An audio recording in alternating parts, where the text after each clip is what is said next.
You're either going to see things go a bit weaker as the net takeaway over the course of the next several quarters, or we're going to find ourselves in a situation where we realize that 5.5% as the upper bound for the Fed funds is not as restrictive as the Fed believed it was in 2023. Yeah. What I worry about, however, is that if we continue to get inflation prints at these levels, the Fed is going to find itself backed into a corner where they need to cause a recession if they're going to hold that 2% inflation target.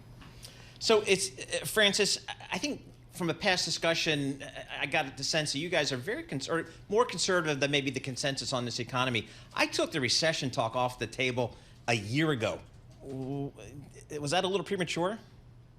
No, it would have been the right call because, yes, we do believe there is downward surprises for growth ahead, but they're not quite here yet. And this is what the Fed has to contend with. I'm with Ian on this one, is in the near term, inflation, we think, is going to continue to surprise to the upside, and the Fed won't be able to cut. They're going to lose the data support to cut in the near term. However, that increases the probability of a recession. And I remember members of my team back in December said, the Fed has pivoted early. This is going to provide indirect easing. We should lower our probability of recession calls for 2024. But now that we're back in an environment where we're losing those embedded rate cuts, we actually have to increase the chance of something bad happening here. I think the Fed is going to be in a situation with inflation data like this, PPI numbers, claims numbers, where they have to stay higher for longer. And they may have to stay higher until something breaks. That's the problem. Now, meanwhile, we're talking about PPI data, but yesterday we had the Bank of Canada. This morning we have the ECB. They're all saying we have the data to begin cutting. I think in the next couple of months, we might not be talking about recessions, but we'll be talking about how U.S. exceptionalism, which was once a good thing, is going to become more problematic for the Fed versus these other central banks and economies. Right. Well, let me ask you this. What is the data that you're going to be looking at over the next several days and weeks, and kind of get a sense of what the Fed's going to be looking at? What are you going to be looking at?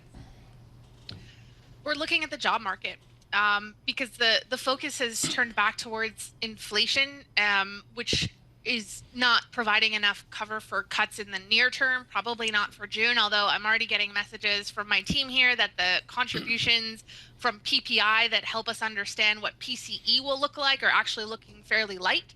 So the Fed's PCE number might not be as severe as yesterday's CPI. But we're still worried about that labor market. Rehiring activity is down, layoffs are up, people are not as confident about their job prospects.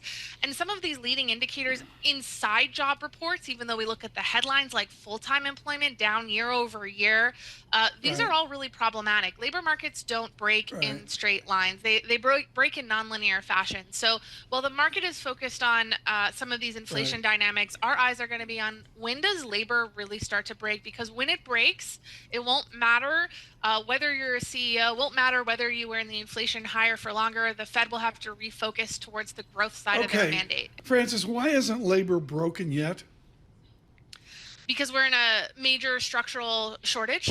And that is changing the way that labor markets operate. It's changing preferences around labor markets. And we had an incredibly overheated labor market. So the lag is still in place. But let's remember, Tom, the average time from the first rate hike to its impact on the economy is 2 years. We're not past that window. We're entering it.